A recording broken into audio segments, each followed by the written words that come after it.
গতি শেষ রে, গতি শেষ। দুর্মুখী চাই, কোন দরজা খাওয়া? বাবা রে, গতি শেষ রে বাবা। তুই বাদান তাড়াতাড়ি দুটো টিকিট পাঠা। হ্যাঁ, তোর খালার আমি তাড়াতাড়ি দেশ কি কোষ, দেশের তো যাওয়া লাগবে, ছুটি হলা দেবে নি। আগস্ট মাসে জামা করে পতন হবে কিটা জানে রে বাবা।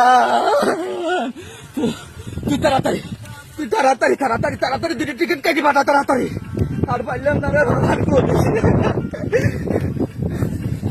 কাদের ফোন দিয়েছে? আর তো দেখি তোর কাদের মামা ফোন দিয়েছে। কেউ তো নাই আশেপাশে। ও কাদের ভাই, ওরে কাদের, আমার ঘরে আনন্দ বড় সর্বনাশ আমি কি দায়িত্ব দিয়ে কাদের। আমি জানি না তোমরা কটে যাবে। আমি